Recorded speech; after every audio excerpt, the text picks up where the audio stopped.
Hi, I'm Alison from Alison's Astrology, and I'm here to talk to you this week about the period from the 5th to the 11th of December. So we've successfully, hopefully, negotiated the first week of the year with that second Mars-Pluto opposition and set out intentions on the crescent moon, which was beautiful and appeared in our skies in the western sky alongside Venus, which is newly in Pisces. So as the week begins on Sunday, retrograde Mars is still just about in Leo in that first degree, and it's making a trine to the node. So I'm actually going to share the chart with you because somebody did say to me it would be helpful if they could see the chart. So I'm going to do that now, and then we can look at that together. That's great. So here we have Mars. Still just about in Leo, going backwards. That's why it's in red on my Astro Gold. And it's trining the nodes, which you can see that's the north node there at just 26 minutes of Aries, and there's the south node. So it's making that nice kind of 120-degree trine. So that's a positive. That's generally a positive thing.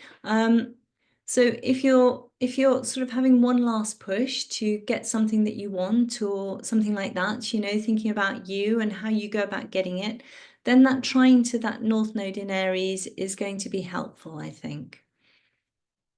There's an emphasis there on attention on you and achievement and the drive to be recognized and maybe even sort of honored for who you are. So meanwhile, we have Venus in Pisces, which is ruling both Uranus and the South Node, and that's asking us to find compassion now in Pisces, okay, and to value the qualities of sensitivity and feeling in ourselves.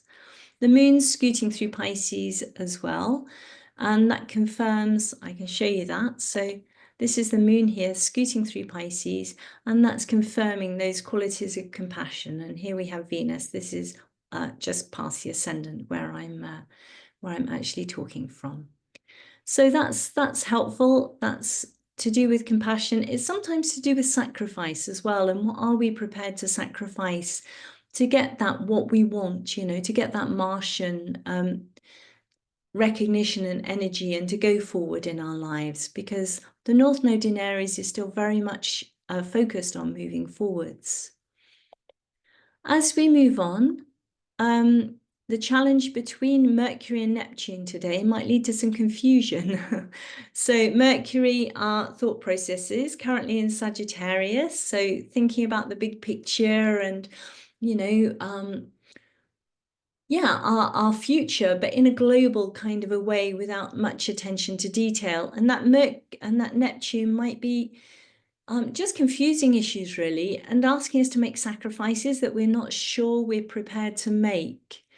So that's all up for discussion, as it were. And potentially at the same time, though, those two planets in aspect like that might create imaginative solutions to things. So that's a positive of this. You know, when you get a square aspect like that, even with Neptune, sometimes it does kind of come together and just force us to work out how things might be, even if it's just still the big picture, because we've got that Mercury still in Sag. Later on during the week, as I'm going to come on to in a minute, Mercury moves into Capricorn, and that's when we start filling in the details of everything. So it's also, by the way, probably a great day for creative writing. So if writing poetry is your thing, then certainly get on with that. Or it might just actually be a good day for just reflecting on the inner child and looking after the inner child, because, you know, with that Mars in that last degree of Leo, expressing that inner child. So on Monday, the retrograde Mars, let's move on to Monday, goes back into Cancer. We can move that. Yep, here we are. So here it is, still in Leo at the moment, but then if we move that just an hour or so forward, yeah, now we're in Cancer. So Cancer's a very different sign to Leo, whereas Leo's concerned about me and you know, the attention on me expressing myself, what am I bringing to the party? Cancer is naturally focused on family and tribe. And it's a bit nostalgic. It can kind of hark back a little bit to the past and the idea of the ancestors and what you're bringing with you into this life. And Mars is about how we get what we want. That's what Mars shows us in our chart. And in Leo, Mars is still going about this with some forthrightness and with warmth. It lacks guile, if you like. It lacks perhaps subtlety. It's straightforward and courageous. Even retrograde, when it's more reflective, it's still fairly straightforward. But Mars in Cancer now is much more inclined to weave and sort of get where it wants through feeling its way through things. Okay, and it's able to kind of emotionally manipulate sometimes even to achieve its aims. It's careful, self-protective, protective about its family and its tribe as well. Mars in Cancer doesn't go at its goals directly for whatever reason, and there might be good reasons. So maybe it's been bitten in the past. So it does go crab-wise, Cancer the crab. And it's cannier than Mars in Leo in many ways, just kind of edging into things, intensely protective of itself and the things it loves. So Mars in Cancer, for instance, it might be focused on the family, starting a family even. And the retrograde signature suggests that whatever it is, it's something that hasn't yet been decided. But when Mars turns direct on the 24th of February, positive steps to make whatever it is that you're thinking about family-wise might actually start to be taken. You might start to move forward on it at that point. But how the Mars retrograde plays out will depend on where it falls in your chart. Which house is it currently moving through? Maybe if we have Cancer on the cusp of the third house of communities and communication or siblings, then maybe these people are going to return to our life, or we return to the community, which feels kind of quite familial, and we start acting Mars in that area of life. Or maybe there start to be issues because Mars can cause arguments as well. It might be that family feuds with Mars in Cancer are revisited, or that we're struggling to protect something within our family or our community. So the basic signature of Mars is protection and fighting for family and tribe and getting what we want in a kind of Cancer crab-wise fashion. And retrograde Mars, of course, might become even more shy and protective than usual. And the retrograde's about thinking about how we're acting or planning in a low-key way rather than going forward with it.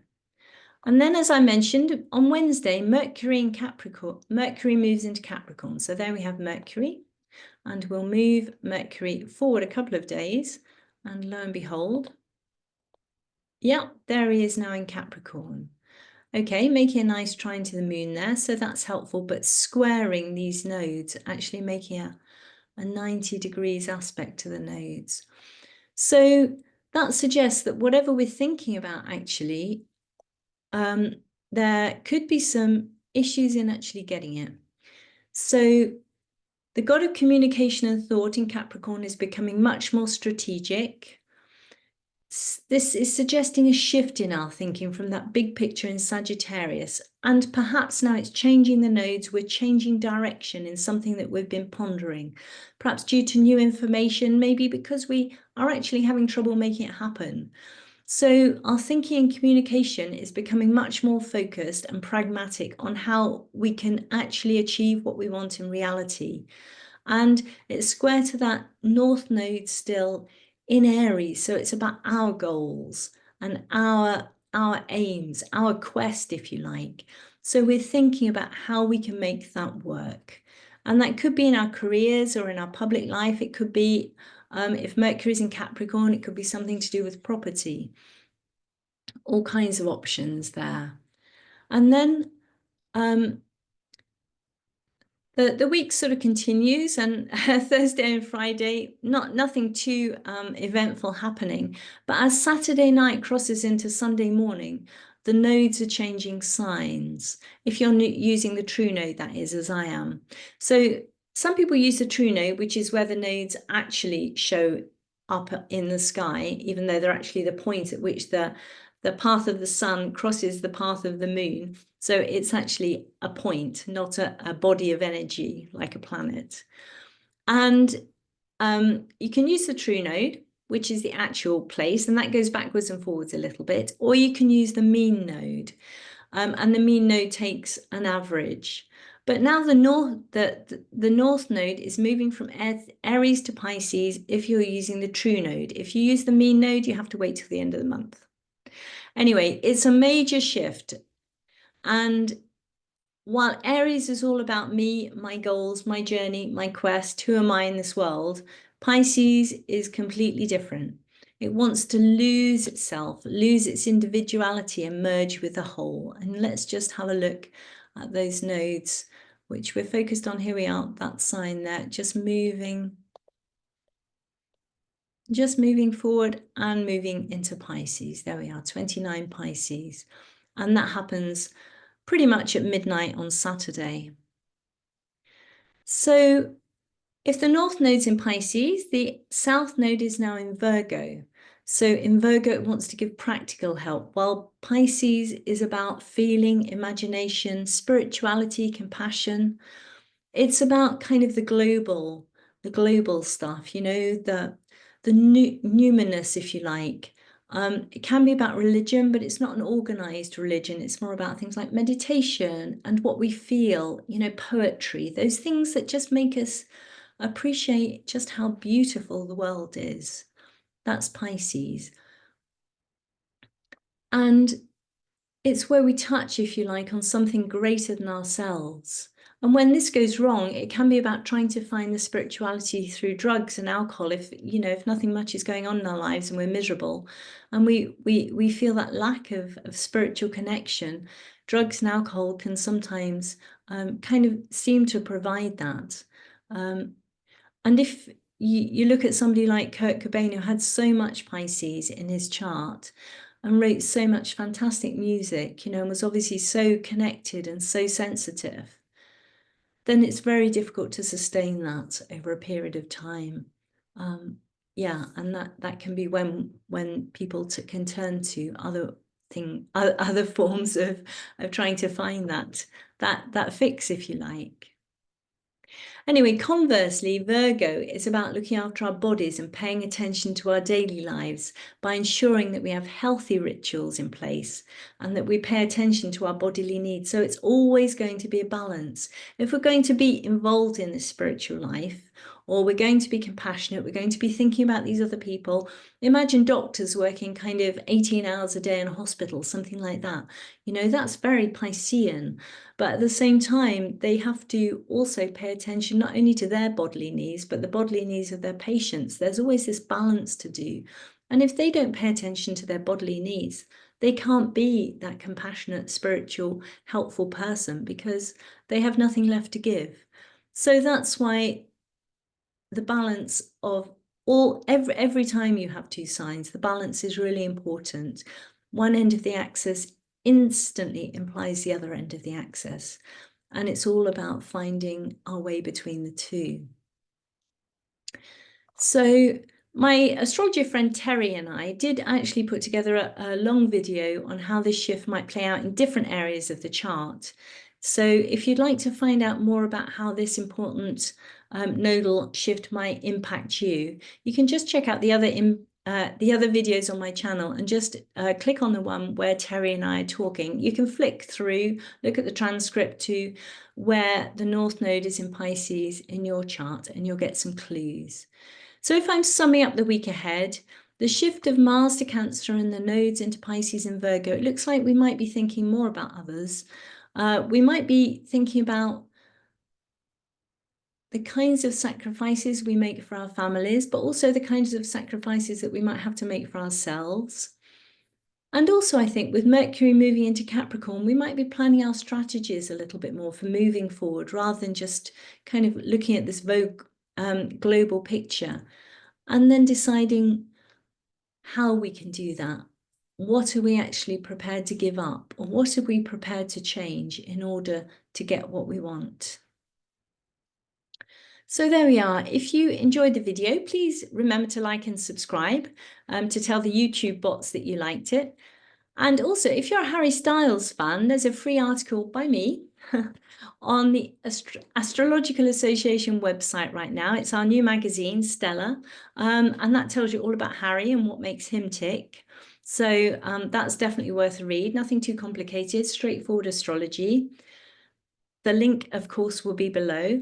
And if you'd like to find out more about my astrology journey, then listen in to Mary English, as I'm featured on her podcast and YouTube this week. And I think it's live today, so that's exciting. And again, all the links are below, and there you can you can listen to me talking for like half an hour if you like, all about how I got into astrology and why I love it so much. So next week, you can find out what the Cancer full moon might mean for you. And I look forward to seeing you then. Okay. Thank you very much. I'm just looking for how I can possibly manage to actually click off this, because I don't know, with the chart up, I see, oh, I need to stop sharing it. Okay, bye-bye.